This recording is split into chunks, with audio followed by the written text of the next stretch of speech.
We should be able to open in some fashion on the 26th. Okay, there we go. But schedules Now I think we're back. are going to be different. We're probably going to be limited to. There we go. Now we're on my. Holy smokes! Sorry about that, guys. Yeah. Dustin had asked about. He had heard that gym's open. Yeah. So just keep everybody up to bring everybody up to speed on YouTube. Sorry, our friends on Facebook Live.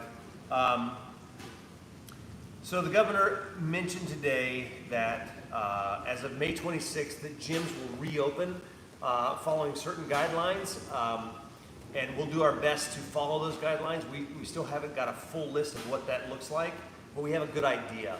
I think they still want to maintain social distancing. The interesting thing that was mentioned was that contact sports are not open yet, which is fascinating because I don't know. I mean, if Jiu-Jitsu is not a full contact sport, I'm not sure what is, right? I think just through some sort of loophole. Maybe it might be that we Martial pretty much got arts looped as in. a whole Yeah.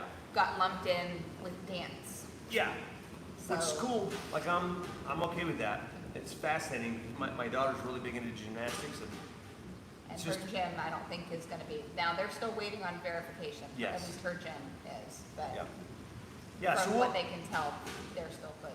yeah, so we'll see. I think we've got some plans to make sure that we're doing the right thing for the community and for our academy, and just to make sure that we're being as safe as possible with the whole pandemic. And we've got some students that have shown an amazing amount of support, even knowing and expressing that, look, hey, I've got a compromised immune system, or I'm an at-risk person. I'm not going to be able to come back into the training room until this is all over, or there is a vaccine, which I don't think this is going to be over necessarily, but there hopefully will be a vaccine. We totally respect their decision, and we're in support of them, and we're going to do our best to keep feeding our community, mainly our Gracie, Ohio Academy, our students there, the ones that are at home, and the ones that are in the building. We'll do our best to keep things safe, but also at the same time, we're going to continue doing our online classes. We'll continue with the YouTube videos, and little by little, we're putting more videos out on our members app, and we're just going to do our best to have a blended education system for Jiu-Jitsu, right? And staying on top of that and offering that service to the folks that just aren't comfortable coming back in yet, but they can still improve in Jiu-Jitsu. If they have a partner especially, it's difficult to do Jiu-Jitsu without a resisting partner. It's just hard. We know that. We know that the martial arts that if you're not working with a live resisting opponent, you're just not going to be able to utilize, or how do I explain it? It's different. It's very different, and there's certain things you can improve. There's without a doubt you can improve your physical health. You can, and let's face it, a better athlete is a better fighter. Okay, so if you can improve your health, you're going to survive not just a fight better, but a disease better. You name it. So keeping yourself in shape is something that you can do at home.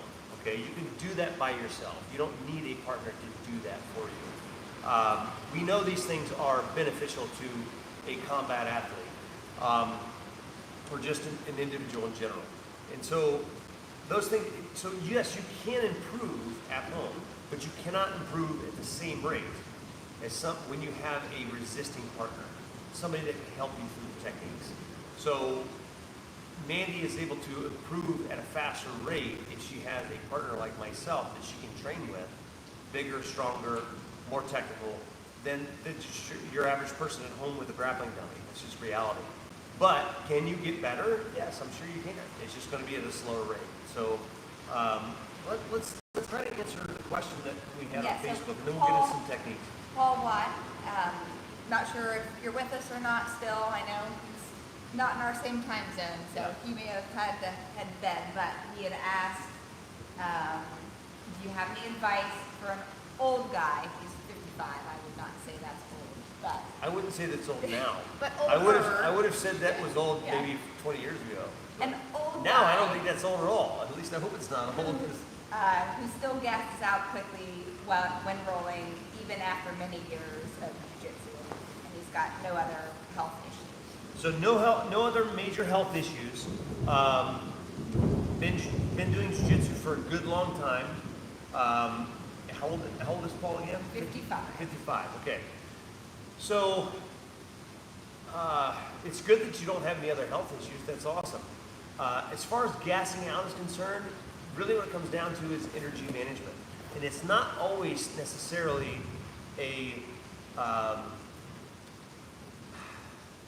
it's not necessarily even a matter of the technical proficiency, because we can be very, very technically proficient, but be inefficient. Technically proficient at the techniques that we do, like forcing things. We can be technically proficient in that regard, but we can be inefficient in the way that we utilize our in the way that we manage our energy expenditure. Okay, so that all comes down to how you practice and really how you manage your energy. And that's really it's less of a technical issue and more of a philosophical one. Okay, and what I would say for anybody is that if you are training, what you need to do is find out where you're expending too much energy. If you're expending much more energy than your opponent, and it's sort of a stalemate, at some point they're going to have the advantage over you. So what you want to try to do is put yourself in positions where you can force your opponent to expend more energy than you. Okay, so let's say that their energy bar, you're building up a jiu-jitsu avatar or I don't know, video game person, right? Say you get a jiu-jitsu video game, and you're able to put your strength meter out here, and let's say your technical meter is here, but your energy meter is here, okay? So you're going to have to expend that energy at a much slower rate, right? But if you force your opponent, let's say their energy meter is here, everything else is equal. If you have a strategy and a game plan that forces them to expend more energy than you at a faster rate, at some point you're going to have the advantage over them. And so what I would say is that when you're training, be more mindful. Slow things down when you're able to. And when you get into certain positions, if you find yourself expending 70% of your physical output to accomplish something, okay, 70% or more, that's where you want to put the sticky note and say, okay, all right, I'm expending too much energy here. So there's either I need a new technique to answer this problem, or I'm doing this one wrong, okay? And wrong could mean my technique could be absolutely perfect, the actual physical technique, but I could be doing it at the wrong time. So that's very important to understand the difference. And anytime you're getting to that point where you're expending a 70% expenditure of energy or more, that's in the training room, that's where you want to be mindful and say, okay, this is where I need to go in. I really need to fix a problem here, because either my technique's wrong or I'm just doing it at the wrong time. And you need to really dial in and find out where you're spending too much energy. So make notes of where you're spending too much energy, and then go back a little bit and start working on the technique without resistance, and then start doing it with little resistance. And so let's say you're expending a lot of energy in side control, and you're fighting too hard to escape, and you're getting exhausted there. All right, so work on the technique, find out what you're doing wrong, ask your teacher, seek out, seek out the answers from your training partners. Like, what are you doing right? What am I doing wrong? What do you think I could do better? And then start doing lighter resistance. Okay, so really focusing on your energy management and not just the technique. The technique is one part, right? But I know a lot of arm locks, and I could force a lot of arm locks on Mandy, but I don't want to, because I want to be able to catch an arm lock on somebody with the same size differential, right? Because she's not going to be able to just force an arm lock on me. She has to catch it, right? And so if you, let's say that bottom side control position is a big one for a lot of people. Let's say you're having difficulty there and you want to work on that. Well, what you want to do after you've worked on the technique a good bit and you feel more comfortable with doing the technique at the right time, then you want to actually let people of lower rank and smaller size get you in those positions, and then you work on your energy management, right? And not just the technique, but doing it in the most energy efficient way possible. So you do it with people that you have less stress with, right? So let's say I'm a purple belt and I'm training with a white belt, and this person's much smaller than me, they have less experience. Well, I'm pretty comfortable that I can get back to my guard almost any time I want. So if I let that person have side control, I'm not only just letting them improve, but I'm actually working on my efficiency, right? You're always going to have time to increase your physical limits with partners that can really push you hard, right? The training partners that are bigger, stronger, as technical or more technical than you, you're always going to have an opportunity to really push your physical limitations that way, and that's not a bad thing. But we always want to be energy efficient. Our objective in Jiu-Jitsu is being able to defend ourselves against somebody who has greater physical characteristics than us. The only way to do that is to be more technical and more efficient, have better timing. So that's how I kind of went off a little bit like I normally do, but that's my suggestion, is just starting slowly, backing it down, taking away some of the stress. When you back it, because I don't think you should have sort of like a bridge between just, maybe you're just, for most people it's like there's technique where we're just practicing the technique, kind of noodling it through, like, oh yeah, this is kind of cool. And then like slap hands, bump fists, let's go. And it's like, from 0 to 60 miles an hour like that. And that's not always the best way to improve your capability. You want to dial things down so you can be mindful of what's actually happening in the training room.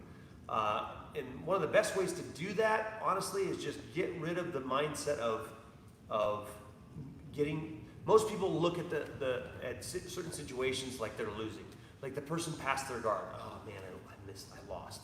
Right, I had to fight so hard. No, you're experiencing, you're learning, you're in the training room. They're here to make you better, right? Or you get submitted.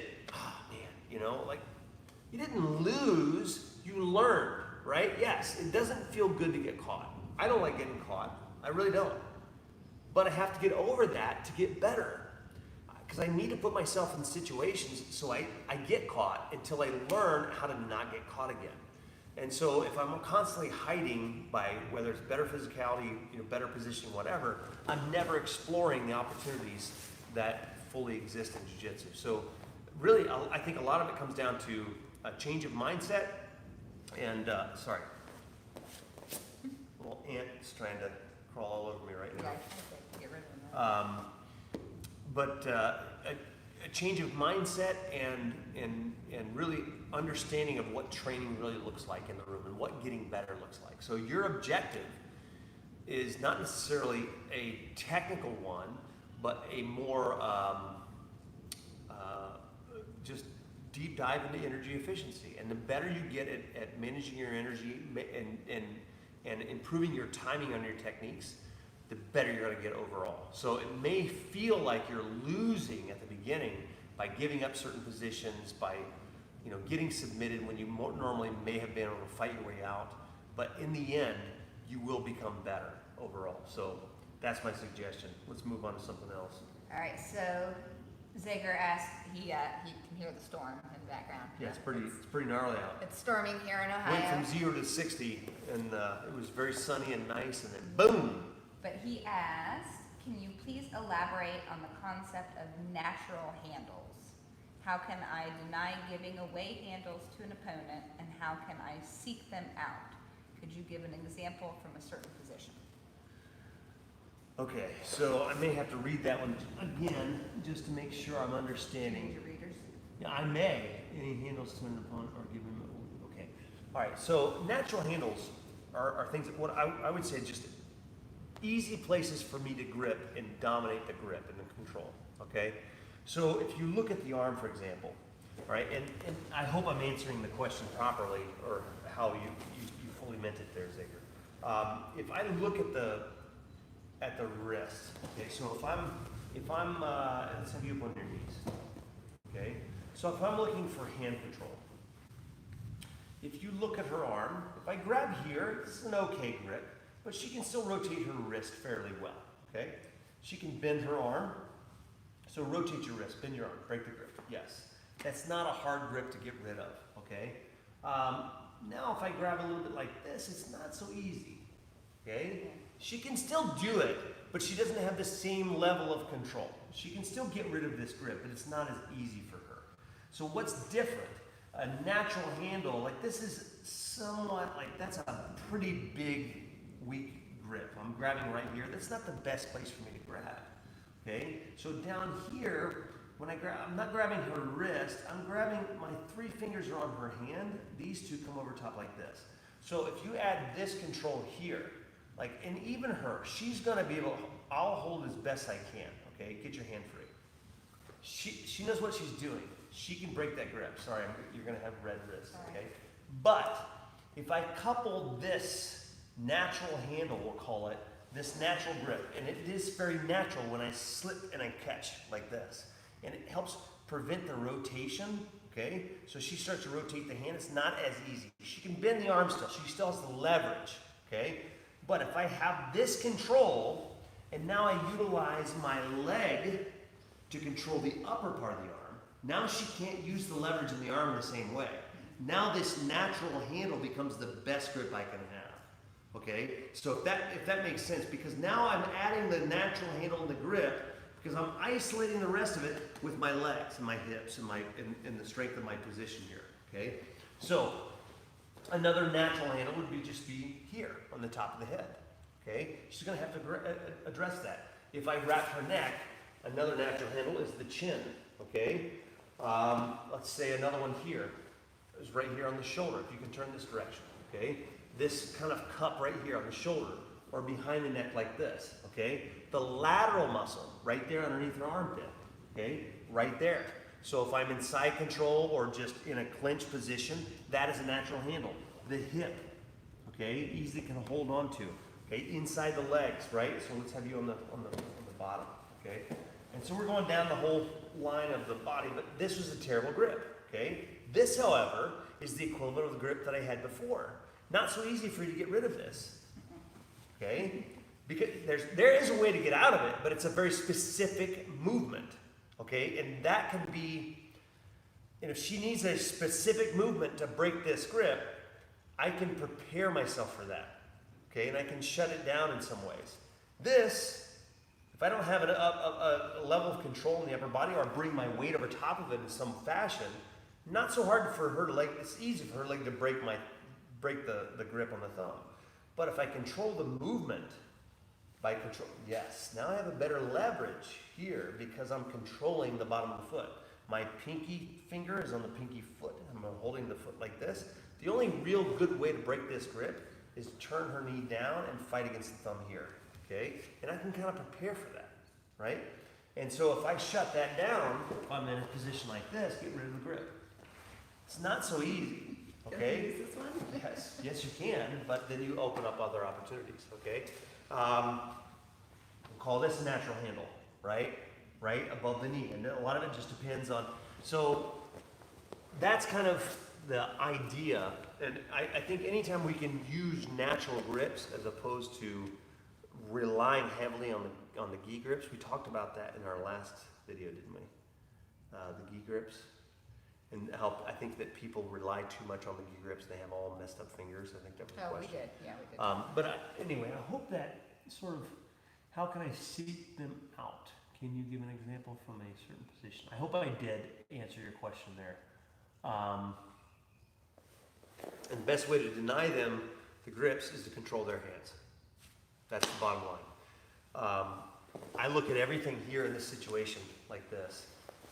If she's up on top, you're on top, and she wants to grab a hold of my legs, the only way she should be able to beat my legs with her arms is if I let her have grips. So here, my hands are in this is very, very sporty right? Self-defense is way different because I'd be able to lay back and kick, okay? But here, if I lay back like this here, and I'm not allowed to kick her in the face, which we should always be focused on that sort of scenario, okay? This is more competition-based, which is less of a priority for me, but it's, you know, if I'm here like this, I have to, I mean, yeah, I can deal with the grips, but for the most part, I don't want to allow her just to have a hold of my legs, because she can pin my legs to the ground with her arms and just run around, okay? To me, when you're just training without the, that's like standing up and putting your arms up like this, okay? And just allowing the person just to shoot in on your legs. No, when you're standing, you're going to have, somebody gets close to your space, and this is a very, very common principle, is just distance management. If she starts coming into my space, I want my hands up and ready.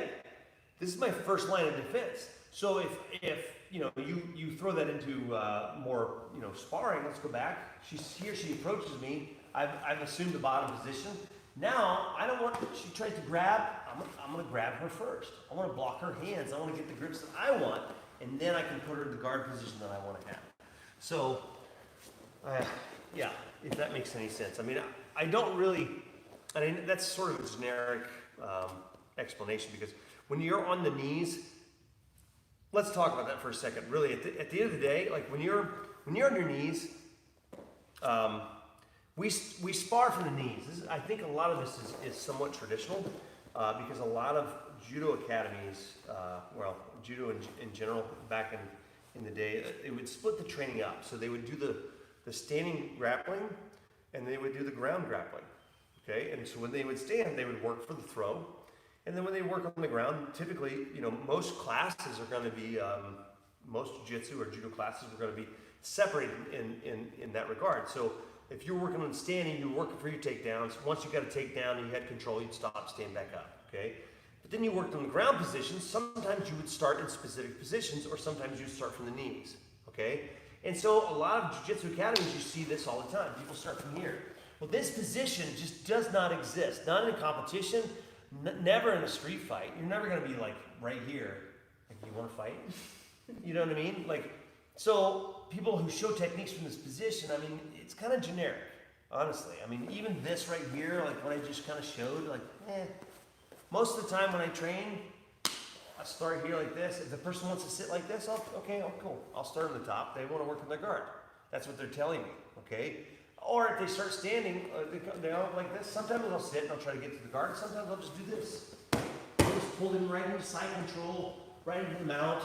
I mean, where you start on the ground doesn't matter. I think most of your training should be specific anyway. So if you're working on side control in a class, you should probably spend the majority of your class sparring in side control, right? To utilize and try to implement the techniques that you've learned or worked on during that class.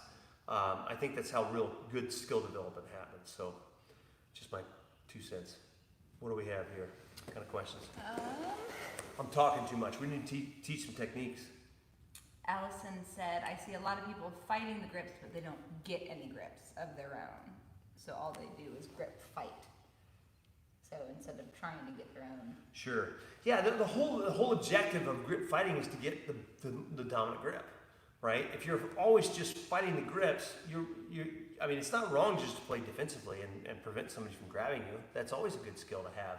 But from a competition, or not competition, but from a training perspective, sometimes you want to engage. So if you're constantly just backing away, like, okay, you want to train or what? What do you want to do? You got to decide what you want to do, right? So if I'm dealing with, I'll show you an example of a grip break and then a control, okay? So for me, any grip break, I want to follow with a grip control, okay? So if she's grabbing hold of my legs, here like this, I'm not concerned about just breaking the grip, because she'll grab again. I want to break the grip, and now I want to have the grip that I want, okay? So that could be from even here, from the standing position. If I break the grip, I want to have the control where I have a dominant grip, right? So a lot of the techniques we do from the standing position sometimes are very, very, they're very basic. We start like a position like this. So you're over here on this side, you're here on the sleeve. Like this is kind of a 50-50. From the standing position, you don't want 50. I prefer like 80-20, right? Where I have dominant control. I have control over their arm. They can't grab me, and I can grab them. So any grip break, I think, eventually should be not just at least from a competition or training perspective. As you break the grip, you want to follow up with the best grip that you can get. There needs to be a follow up, not just a disengagement. You don't want to just go away from the situation. So, Stephen Castro asked, "Do you have any good Vale Tudo stories? Also, why do people consider Rickson the best, both as a teacher and a fighter?" So Stephen, I never competed Vale Tudo. I mean, as it was kind of. I don't know. Back when I first started, that's all there was. I didn't even know there were competitions for jiu-jitsu. I just thought you trained, and at some point you got good, and you ended up fighting. But I never fought in a cage under Vale Tudo rules or anything like that. That bothered me for a while. I got to a point where I think there was a certain time where challenge matches, yes. I mean, a little bit. Street fight, yes. But I always thought that at some point that was just what you did. You trained, you became a good representative of jiu-jitsu, and then you fought. And so that was my plan. I loved jiu-jitsu. That was fully on, that was what I was going to do. But by the time I became what I would consider a good representative of jiu-jitsu, I became good at jiu-jitsu, and I felt like I got to like black belt level, and I was very confident in my capabilities and my abilities. Jiu-jitsu was already very, very well represented. And so then it became a personal thing. I didn't have to fight for Jiu-Jitsu's honor. It had already by that time proven itself. I got my black belt around 2006. And I didn't feel like it was responsible for me to compete or to fight until I consider myself very, very proficient, very good at it. And so I figured that black belt was that level. And at the same time, I had started a young family. I had 3 kids at that time. By the time 2006, yes, we had 3 kids. Growing family, full-time job, a more than full-time job. I was working like 60 hours a week, plus running the academy. And so I really thought, I got to a point where I thought, you know what, if I don't do it now, I'm going to really regret it. And I talked to a very good friend of mine, and he was a professional fighter. He got his black belt the same time I did from Helson. Professional fighter, very good friend, and he was fighting actively in the WEC at the time, and I was talking to him about it. He's like, why do you want to do that? You sure? He was really. It's not the conversation I thought I was going to have with him, but he really made me think about it. And really, I mean, at the end of the day, by that time, I didn't need to prove jiu-jitsu. The Gracies had proved it well enough. And I could have done well. I think I would have done well. But to what end? To become a professional fighter, I would have had to put my career on hold, which would have put my family in jeopardy. And there was a big battle. I was really, really concerned. And I try to tell all of my students who want to do this, I don't think MMA is something that you want to dabble in. It's either you're all in, right? If you're going to do it, you need to commit yourself 100% and just realize the sacrifices you're going to have to do it. Especially now, knowing the dangers and the risks of, traumatic brain injury and things like that. So one of my biggest fears at the time was like, I'm going to regret not doing this if I don't go do this. But now, in retrospect, I'm glad that I didn't. I look back now and I'm thankful I didn't, because what would have happened is I would have gone out. I would have, even if my first fight was easy, right? If I as a black belt in Gracie Jiu-Jitsu at the time, I went out and I fought. If I had an amateur match or 2 or 3 and they were simple fights, wouldn't that have been fulfilling? Maybe I would have proved that jiu-jitsu works and that, but I would have, I don't know, I would have kept wanting a challenge. I don't think that would have been fulfilling. Like, I already know that I can defend myself, right? I mean, I've done it. I know that jiu-jitsu works. I know that I can perform in that situation. So that's not what I would have been proving. It would have ended up being a personal thing, and I think it really would have put a strain on our family, honestly. I mean, she knows what I'm like when I just compete in jiu-jitsu. If I was fighting MMA, it'd be crazy. Not to mention the sacrifice that it takes to do it, and I didn't really even have the time to be a teacher, to be a husband, to be a full-time, restaurant manager at the same time, and father and all that. And at some point, if I would have wanted that full challenge and gone pretty high, at some point I probably would have gotten beat, right? If you keep competing, I mean, even the guys who are on the top of the world, at some point they either retire or they get beat. Or they get beat and then they retire. And so then I'm sure I probably wouldn't want to go out on a loss, and I would have put myself out there again. And to be honest with you, now I think that I'm thankful that I didn't do it. Knowing the risks now and some of the stories and some of the things that some of my friends have gone through who have done it, it wasn't in the cards for me. It might have been different if I grew up doing it and I got my black belt earlier and I didn't have a family at the same time. Probably would have been different, but in retrospect, I'm glad I didn't. As far as the answer with Rickson, Well, I think maybe you answered the wrong question. Oh. Well, I'm glad I went on 10 minutes and answered the wrong question. He was saying basically, did you see any Valley Tudo matches is what he meant to say. Yeah. He said he should Yes. have elaborated better. Sorry about that. Yes, it did. It's all a lot of Valley Tudo matches. That's terrible. Sorry, I butchered your question. Well, let me try to butcher the other question you had. I think it was about Rickson. Rickson being both the best teacher and fighter. Also, why do people consider Rickson to be both the best as a teacher and a fighter? Okay, so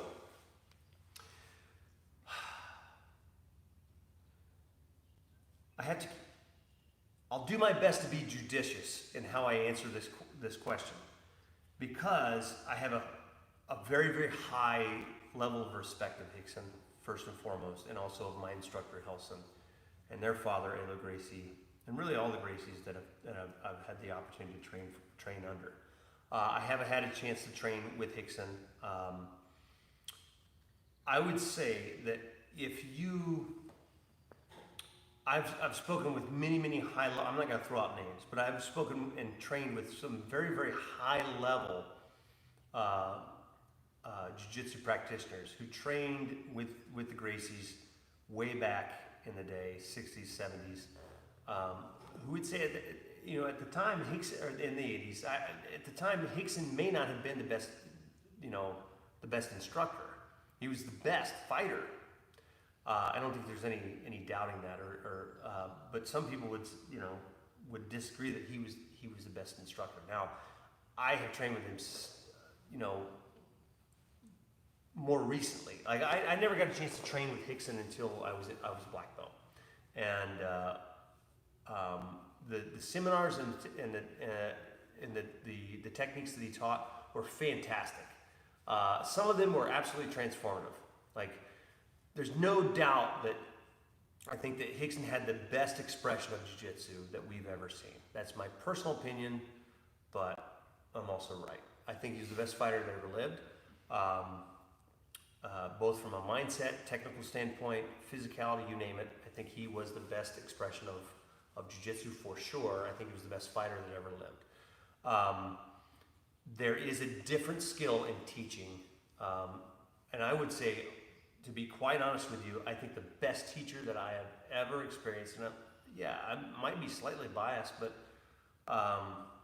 when I first started training jiu-jitsu, and even now, Helson Gracie was the best instructor that I have ever seen for jiu-jitsu. I mean, and I've had people that, red and black belts who told me, like, man, back in the day, Helson started talking, everybody listened.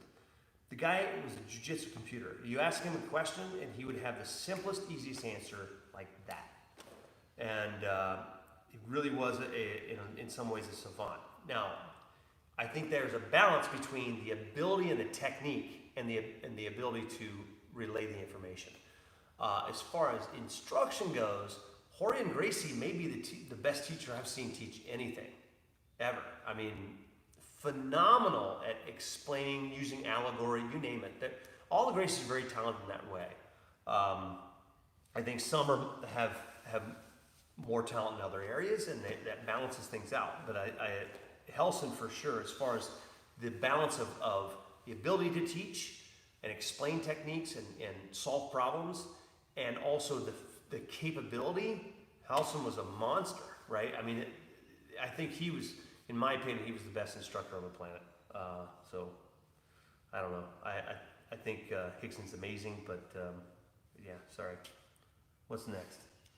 You just had a comment on there. I'll let you read that. Okay.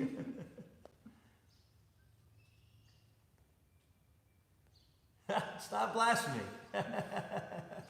All right. You guys can read the comments later. I don't know what's going on over on Facebook. We're having trouble playing the video. I don't know. Hopefully. Do we have any comments over here? There wasn't anything new there, no. So I don't know if we're just not seeing the comments there, or if people Or maybe we're dead. I don't know. People Holy just smokes, we've been going on for 45 minutes. I talk too much, folks. Anyway, I hope some of that was helpful. Yeah. Should we teach a technique? We should probably teach something before we go. You can do one thing. Yeah.